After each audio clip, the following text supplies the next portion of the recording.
That's fucking crazy. It's fucking crazy. The whole world is watching that shit. What a racket.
Getting back to what the president was saying earlier today, after days of violent protests across the U.S., the president is continuing to inflame tensions, as we've been reporting all day long, lashing out at the nation's governors and urging them to crack down on these demonstrations. During a phone call with the governors earlier today, the president went on a tirade insisting authorities should bring in National Guard troops and try to dominate the situation on the streets. Here's more of what the president had to say earlier today.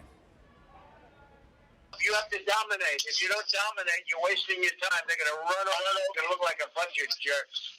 Now, the harder you are, the tougher you are, the less likely it is that you're going to be hit. It's happened before. It's happened numerous times. And the only time it's successful is when you're weak. And most of you are weak.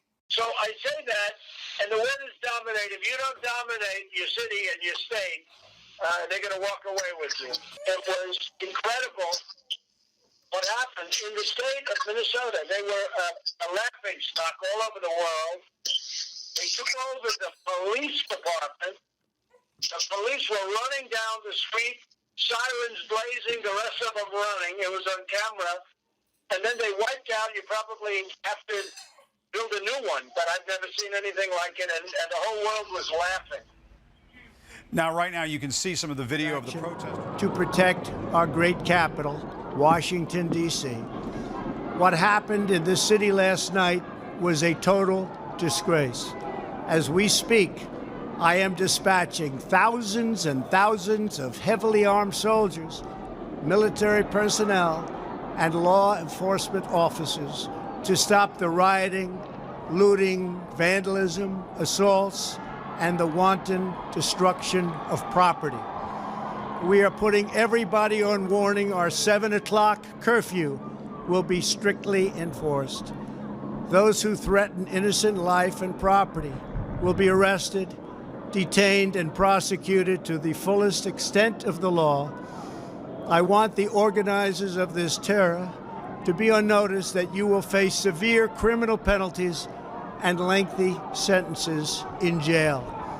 This includes Antifa and others who are leading instigators of this violence. One law and order, and that is what it is. One law. We have one beautiful law. And once that is restored and fully restored, we will help you, we will help your business, and we will help your family. America is founded upon the rule of law. It is the foundation of our prosperity, our freedom, and our very way of life. But where there is no law, there is no opportunity.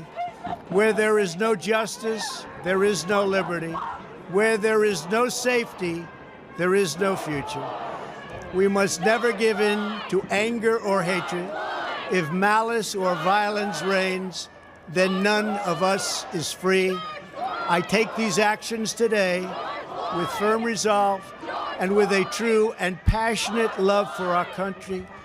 By far, our greatest days lie ahead. Thank you very much, and now I'm going to pay my respects to a very, very special place. Thank you very much. From the White House over to St. John's, which is now boarded up because there was a small fire in the basement there. We're told no significant damage, but symbolically this was very important because this is considered the president's church. This is a very historic landmark in our area and for our country. And then he proceeded to hold up a Bible. He said it was the White House Bible. And members of his cabinet joined him shortly after. It was very brief, and then he walked back over to the White House. But as we were discussing, it was in sharp contrast with what was happening in that very moment on the streets. Because it's an extraordinary sight. Now, contrast that with the words of calm that we saw earlier today from former President Barack Obama, who put a post on the social media site Medium trying to calm things down across the country, and we can put some of that up on screen. This is what the former president has been saying. If you want to bring about real change, then the choice isn't between protest and politics.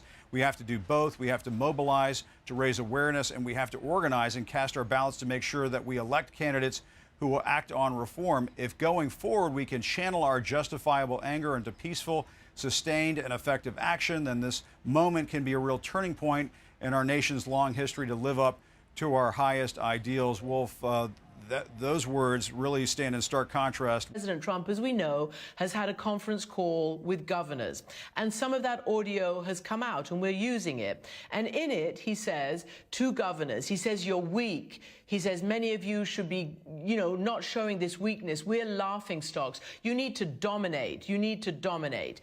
I want to ask you not to, if you don't want to, comment on the President of the United States.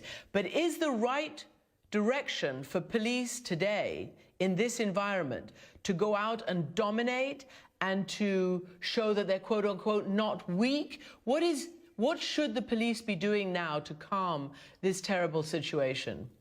Let me just say this to the President of the United States on behalf of the police chiefs in this country. Please, if you don't have something constructive to say, keep your mouth shut, because you're putting men and women in their early 20s at risk. It's not about dominating. It's about winning hearts and minds. And let's be clear. We do not want people to confuse kindness with weakness, but we don't want ignorance to ruin what we've got here in Houston. And speaking for my colleagues across the country, where their officers are being injured, community members are being injured, if you don't have something to say, like Forrest Gump, then don't say it, because that's the basic tenets of leadership, and we need leadership now more than ever. And it hurts me to no end, because whether we vote for someone, we don't vote for someone, it's still our president. But it's time to be presidential and not try to be like you're on The Apprentice. This is not This is not Hollywood. This is real life, and real lives are at risk. And I ask the American people to please join with the police, stand together. Let's shift this to where it needs to be, to the voting booth. Pay attention to the hearts and of the people that we elect. And the reason this stuff happens is because too many people right now in this country that are throwing bricks and damaging property never bother to vote. So you have a choice. Lift up your voice, be heard in the voting booth, and continue to march peacefully. So the focus remains on bad policing, criminal policing. And let's be real honest, this is not just about policing. It's about society and this disproportionality of the things going on in our country, from education to health to food to everything that we all as human beings hold near and dear. So please, please don't react to that. If we just hug one another, the only thing that will happen to overcome hate is love. And love and engagement. Let's engage and let's do what we can control, which is our own actions, our own hearts, and exercise without fail our right to vote. Police Chief, as